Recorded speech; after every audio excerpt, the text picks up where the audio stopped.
नमस्कार, स्वागत आहे तुमचं सगळ्यांचं आपल्या रायगड कट्टा चॅनलमध्ये। चला आज मस्त मसूरची आमटी बनवूया। मसूरची आमटी बनवण्यासाठी मी इथे मसूर भिजवून घेतली आहे। 6 ते 7 तास मसूर छान भिजवून घेतली आहे बघा। आणि मसूरच्या आमटीमध्ये टाकण्यासाठी मी इथे गवार मोडून घेतली आहे। छान हिरवीगार गवार आहे, अशी बारीक मोडून घेतली आहे। चला बनवूया आपण मसूरची आमटी। मसूरची आमटी बनवण्यासाठी सगळ्यात आधी आपल्याला मसूर आणि गवार उकडून घ्यावी लागेल।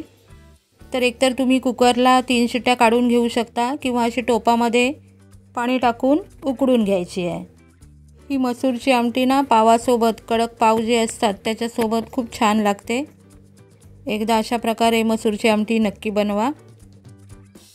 चला मसूर आणि गवार आपण उकडत ठेवली आहे। पाण्याला पण उकाळा आलाय बघा। आता बऱ्यापैकी मसूर उकडलेली आहे।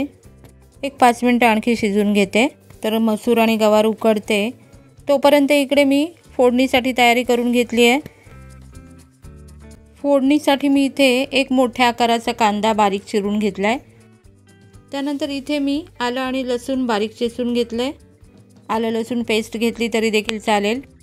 एक मोठ्या आकाराचा टोमॅटो बारीक चिरून घेतलाय आणि कोथिंबीर चिरून घेतली आहे। चला आपली मसूर आणि गवार छान उकडली आहे। आता आपण फोडणी देऊन घेऊया। आता ह्या मसूरमध्ये तुम्ही बघू शकताय पाणी आहे। हे पाणी टाकायचं नाही, ते पाणी पण आपण वापरणार आहोत। चला फोडणीसाठी टोपामध्ये तेल गरम करून घेऊया। तेल गरम झालं की त्यात मी राई टाकली आहे। राई जिऱ्याची छान फोडणी करायची। त्यानंतर आपण आलं लसूण जे घेतलेलं आहे ते टाकायचं। कांदा टाकूया आणि हा कांदा आता परतून घेऊया। आज माझ्याकडे कढीपत्ता नाही आहे, त्यामुळे मी कढीपत्ता नाही वापरला आहे, पण तुम्ही वापरा। बघा कांदा छान परतून झाला आहे। आता टोमॅटो घालूया। टोमॅटो पण परतून घेऊया थोडा मऊ होईपर्यंत। आता मसाले घालूया। सगळ्यात आधी हळद, त्यानंतर नेहमीचा आपला घरगुती साठवणुकीचा मसाला, मी आगरी मसाला वापरते। त्यानंतर धणा पावडर टाकली आहे मी 1 चमचा। आता हे मसाले मिक्स करून घ्यायचे या फोडणीमध्ये छान कांदा टोमॅटोच्या बरोबर।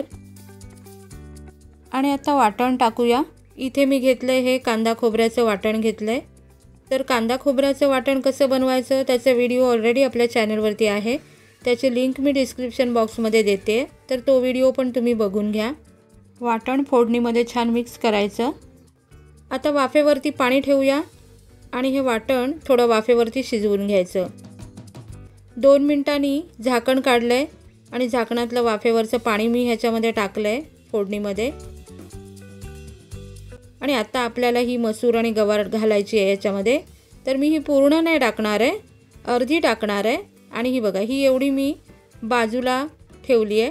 आता ही जी आपण मसूर बाजूला काढून ठेवली आहे ना, ही एकतर तुम्ही मिक्सरच्या भांड्यामध्ये घेऊन एकदा फिरवून घ्या, म्हणजे ती बारीक होईल, किंवा असं ह्या पद्धतीने बारीक करा।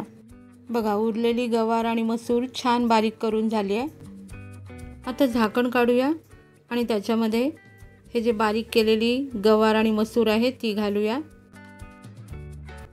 मिक्स करून घेऊया। आता चवीपुरतं मीठ घालूया आणि एक 5 मिनिटाची वाफ काढून घेऊया। 5 मिनिटांनी झाकण काढलंय। वाफेवरचं थोडंसं पाणी टाकून मी आमटी वाढवून घेतली आहे। छान चविष्ट चवदार अशी ही आमटी लागते। तर आमटी तयार आहे। आता गरम मसाला वरून घालायचा, कोथिंबीर घालायची आणि झाली बघा आपली आमटी तयार। छान दिसते बघा आणि तेवढीच चवीला पण छान लागते। मसूरची आमटी कडक पावाबरोबर खूप छान लागते। भाकरी बरोबर पण खाऊ शकता, भाताबरोबर पण खाऊ शकता। या पद्धतीने मसूरची आमटी एकदा नक्की बनवा। आजची रेसिपी तुम्हाला आवडली का ते मला कमेंट करून सांगा। व्हिडिओ आवडला असेल तर व्हिडिओला लाईक शेअर करा आणि अशाच छान छान रेसिपीज पाहण्यासाठी आपल्या रायगड कट्टा चॅनलला सबस्क्राईब करा। चला भेटूया आपण पुन्हा पुढच्या अशाच छान व्हिडिओमध्ये, रेसिपीमध्ये। तोपर्यंत धन्यवाद, बाय बाय, टेक केअर, मस्त खा आणि स्वस्थ रहा।